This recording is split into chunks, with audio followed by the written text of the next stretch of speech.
बाल चरित अति सरल सुहाए, शारद शेष शंभु श्रुतु गाए।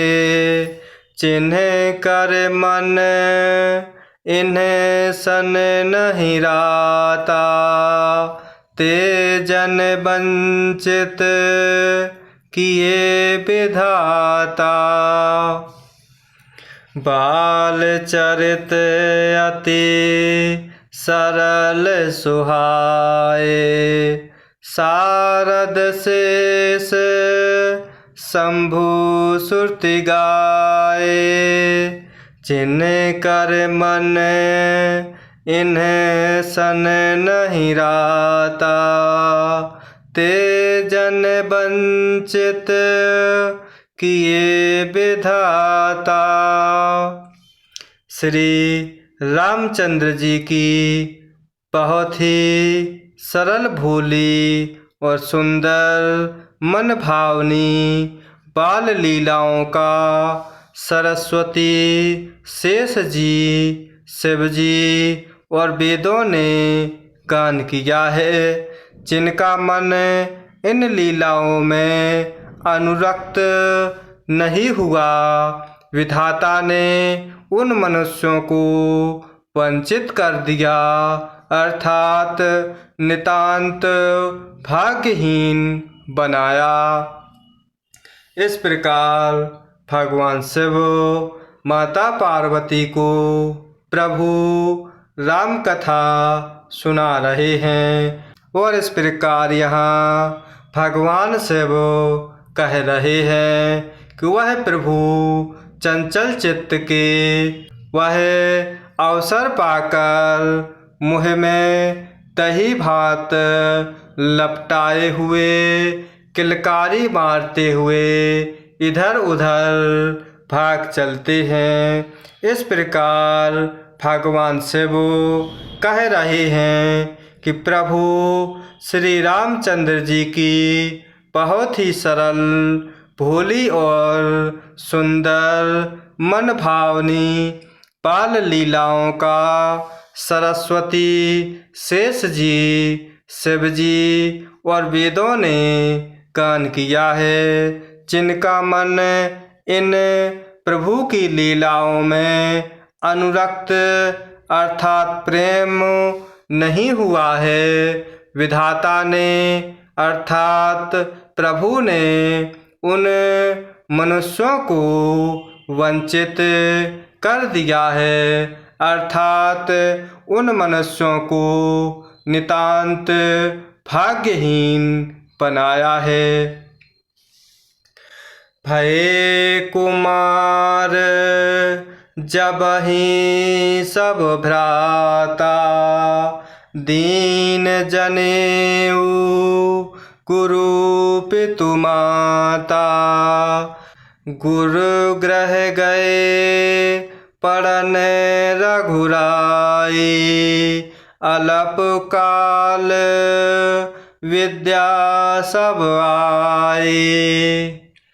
भये कुमार जबहि सब भ्राता, तीन जनेऊ गुरु पितु माता।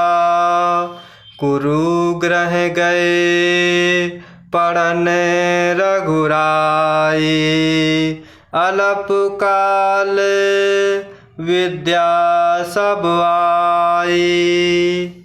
ज्यों ही सब भाई कुमार अवस्था के हुए, त्यों ही गुरु पिता और माता ने उनका यज्ञोपवीत संस्कार कर दिया। प्रभु श्री रघुनाथ जी भाइयों सहित गुरु के घर में विद्या पढ़ने गए और थोड़े ही समय में उनको सब विद्याएं आ गईं। इस प्रकार भगवान शिव कहते हैं कि ज्यों ही सब चारों राजकुमार कुमार अवस्था के हुए, त्यों ही गुरु पिता और माता ने उनका यज्ञोपवीत संस्कार कर दिया और फिर श्री रघुनाथ जी भाइयों सहित गुरु के घर विद्या पढ़ने गए और थोड़े ही समय में उनको सब विद्याएं आ गईं।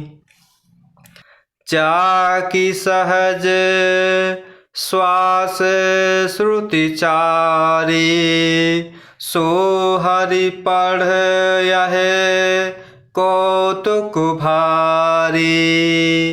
विद्या विनय निपुण गुणशीला, खेलहि खेल सकल नृपलीला। चाकी सहज श्वास श्रुति चारी, सो हरि पढ़ यह कौतुक भारी। विद्या विनय निपुण गुणशीला, खेलहि खेल सकल नृपलीला। चारों वेद जिनके स्वाभाविक श्वास हैं, वे भगवान पढ़े, यह बड़ा कौतुक अचरज है। चारों भाई विद्या विनय गुण और शील में बड़े निपुण हैं और सब राजाओं की लीलाओं के ही खेल खेलते हैं। इस प्रकार भगवान शिव माता पार्वती से कह रहे हैं कि वह प्रभु चारों वेद जिनके स्वाभाविक श्वास हैं, वे प्रभु भगवान पढ़े और यह बड़ा कौतुक अचरज है। चारों भाई विद्या विनय गुण और शील में बड़े ही निपुण हैं और इस प्रकार भगवान शिव कह रहे हैं कि सब राजाओं की लीलाओं के ही वह प्रभु खेल खेलते हैं। कर तलबान धनुष अति सोहा, देखत रूप चराचर मोहा। जिन्ह बीथिन बेहरहि सब भाई, थकित होहि सब लोग लुगाई।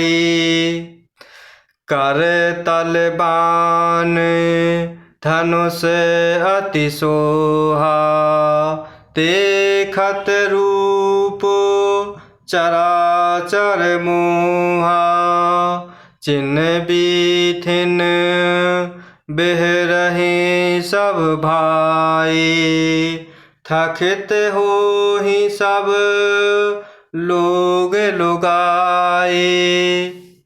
हाथों में वाण और धनुष बहुत ही शोभा देते हैं। रूप देखते ही चराचर जड़ चेतन मोहित हो जाते हैं। वे सब भाई जिन गलियों में खेलते हुए निकलते हैं, उन गलियों के सभी स्त्री पुरुष उनको देखकर स्नेह से शिथिल हो जाते हैं अथवा ठिठक कर रह जाते हैं।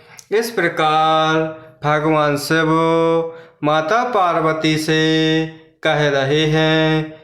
उन प्रभु के हाथों में बाण और धनुष बहुत ही शोभा देते हैं। इस प्रकार प्रभु के रूप को देखते ही चराचर जड़ चेतन मोहित हो जाते हैं और इस प्रकार प्रभु सब भाइयों सहित जिन गलियों में खेलते हुए निकलते, उन गलियों के सभी स्त्री और पुरुष उनको देखकर स्नेह से शिथिल हो जाते हैं, अर्थात वह ठिठक कर रह जाते हैं, अर्थात उन प्रभु को निहारते ही रह जाते हैं। कौशलपुर वासी नर नारी वृद्ध अरु बाल, प्राणहु ते प्रिय लागत, सब कहूँ राम कृपाल। कौशलपुर वासी नर नारी वृद्ध अरु बाल, प्राणहु ते प्रिय लागत, सब कहूँ राम कृपाल। कौशलपुर के रहने वाले स्त्री पुरुष बूढ़े और बालक सभी को कृपालु श्री रामचंद्र जी प्राणों से भी बढ़कर प्रिय लगते हैं। इस प्रकार भगवान शिव माता पार्वती को प्रभु राम कथा सुना रहे हैं और यहाँ कह रहे हैं।